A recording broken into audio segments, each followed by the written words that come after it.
কথাটা শোনো। বাদ, যদি আমার বিয়ে করতে হয় আমি তাকেই বিয়ে করব। আসসালামু আলাইকুম ভিউয়ার্স, আশা করি সবাই অনেক ভালো আছেন। এটা আমাদের গল্প নাটকের প্রতিটি পর্ব যেন আমাদের হৃদয় স্পন্দন বাড়িয়ে দিচ্ছে। 32তম পর্বের সেই দীর্ঘশ্বাস আর অভিমানের পর 33তম পর্বের গল্পর মোড় কোন দিকে ঘুরবে?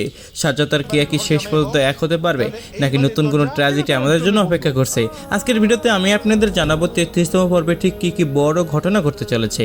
তাই ভিডিওটি একদম না টেনে শেষ পর্যন্ত দেখতে থাকুন। বন্ধুরা, আপনাদের প্রিয় এই নাটকের প্রতিটি ইমোশনাল আপডেট সবার আগে পৌঁছে দিতে আমরা অনেক পরিশ্রম করি। তাই আমাদের চ্যানেলটি সাপোর্ট করতে সাবস্ক্রাইব করে বেল আইকনটি অন করে দেবেন এবং ভিডিওটি ভালো লাগলে অবশ্যই লাইক করে দেবেন। তো চলুন শুরু করা যাক আজকের ভিডিও। 33তম পর্বে আমরা দেখতে পাবো গল্পের সবথেকে টার্নিং পয়েন্ট। গত পর্বে আমরা সাজ্জাদের যে নীরবতা দেখেছি, 33তম পর্বে হয়তো সে আর ভালোবাসা ফিরে পেতে শেষবারের মতো কোনো সাহসী পদক্ষেপ নেবে। হতে পারে সাজ্জাদ শহর ছেড়ে চলে যাওয়ার সিদ্ধান্ত নেবে, যা শুনে কেয়া নিজেকে ধরে রাখতে পারবে না। সবথেকে বড় চমক হতে পারে কেয়ার পরিবারের পক্ষ থেকে। তারা কি শেষ পর্যন্ত সাজ্জাদের ত্যাগের কথা বুঝতে পারবে? 33তম পর্বে দেখা যেতে পারে কেয়া সব বাধা উপেক্ষা করে সাজ্জাদের মুখোমুখি দাঁড়িয়ে তার সব জমানো অভিমান ধুয়ে দিচ্ছে। পরিচালক মুস্তফা কামাল রাজ ভাইয়া এই পর্বে এমন কিছু ইমোশনাল সিন রেখেছেন যা আপনি দেখলে আপনার চোখেও জল এসে যাবে। এই পর্বে হয়তো আমরা দেখতে পাবো সেই বহু প্রতীক্ষিত মিলন, যেখানে দুজনের জমে থাকা সব কষ্ট এক নিমিষেই মুছে যাবে। তো বন্ধুরা, এই ছিল আজকের ভিডিও। আবার দেখা হচ্ছে অন্য কোনো ভিডিওতে। সে পর্যন্ত ভালো থাকবেন, সুস্থ থাকবেন। আল্লাহ হাফেজ।